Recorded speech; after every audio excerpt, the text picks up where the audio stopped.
Kim Jong উন এখন অলস সময় পার করছেন, যুদ্ধে তাকে ডাকছে না কেউ। বিশ্বজুড়ে বারুদের গন্ধ, মধ্যপ্রাচ্যে ইরান ও আমেরিকার তুমুল সংঘাত, অথচ উত্তর কোরিয়ার আকাশ অদ্ভুতভাবে শান্ত। বিশ্বের তাবর তাবর নেতারা ওয়ার রুমে ব্যস্ত, আর কিম জং উনের দিন কেটে যাচ্ছে নিঃশব্দ কৌশলগত পর্যবেক্ষণে। সরাসরি বলতে গেলে এই আন্তর্জাতিক উত্তেজনার ময়দানে তাকে আর কেউ প্রাথমিক খেলোয়াড় হিসেবেই ধরে দেখছে না, এবং এটি কিমের নীরব শক্তির সবচেয়ে বড় প্রমাণ।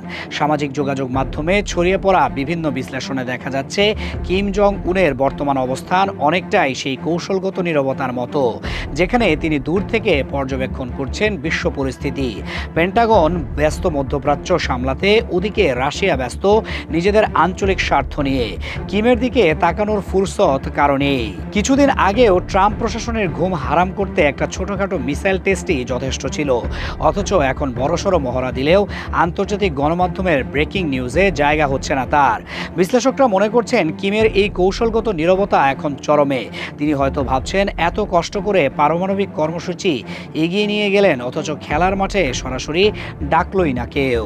কিমের এই কৌশলগত অবস্থানের দিনে হয়তো তিনি শীঘ্রই সাগরে দু চারটে রকেট ছুড়ে বিশ্বকে মনে করিয়ে দেবেন যে উত্তর কোরিয়াও আন্তর্জাতিক সমীকরণের একটি গুরুত্বপূর্ণ অংশ। বিশেষজ্ঞদের মতে পিয়ং ইয়ং ইচ্ছাকৃতভাবেই বর্তমান সংঘাতে সরাসরি জড়াতে চাইছে না। তাদের কৌশল হলো অপেক্ষা করা এবং সঠিক মুহূর্তে নিজেদের অবস্থান স্পষ্ট করা। উত্তর কোরিয়ার এই নীরবতা আঞ্চলিক রাজনীতিতে নতুন মাত্রা যোগ করেছে। আন্তর্জাতিক পর্যবেক্ষকরা মনে করছেন কিম জং উন বর্তমানে দুটি বিষয়ের উপর জোর দিচ্ছেন। প্রথমত, দেশের অভ্যন্তরীণ অর্থনৈতিক উন্নয়ন, দ্বিতীয়ত পারমাণবিক কর্মসূচির ধারাবাহিকতা বজায় রাখা। মধ্যপ্রাচ্যের সংঘাতে সরাসরি জড়িয়ে পড়লে পিয়ং ইয়ংয়ের এই দীর্ঘমেয়াদী পরিকল্পনা বিঘ্নিত হতে পারে। তাই কিম জং উন সম্ভবত সময়ের অপেক্ষায় আছেন।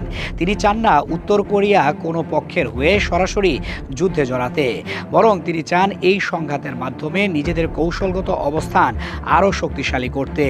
বিশ্লেষকরা আরও মনে করছেন, উত্তর কোরিয়া যদি মধ্যপ্রাচ্যের সংঘাতে সরাসরি জড়িয়ে পড়ে, তাহলে তা আঞ্চলিক নিরাপত্তা ব্যবস্থায় বড় ধরনের পরিবর্তন নিয়ে আসতে পারে। কিন্তু পিয়ং ইয়ং বর্তমানে সেই ঝুঁকি নিতে চাইছে না।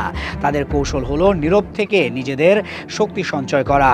কিম জং উন জানেন, সঠিক সময়ে সঠিক পদক্ষেপ নিলে উত্তর কোরিয়া আন্তর্জাতিক রাজনীতিতে আরও শক্তিশালী অবস্থানে পৌঁছাতে পারবে।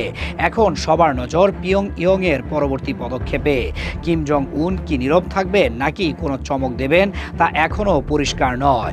তবে এ কথা নিশ্চিত, উত্তর কোরিয়ার এই কৌশলগত নীরবতা আন্তর্জাতিক রাজনীতিতে নতুন সমীকরণ তৈরি করছে। সময়ই বলে দেবে এই অপেক্ষার শেষ কোথায়। বিশ্বজুড়ে এখন একটাই প্রশ্ন, কিম জং উনের পরবর্তী চাল কি হবে? উত্তরটি লুকিয়ে আছে পিয়ং ইয়ং এর গোপন কৌশলে।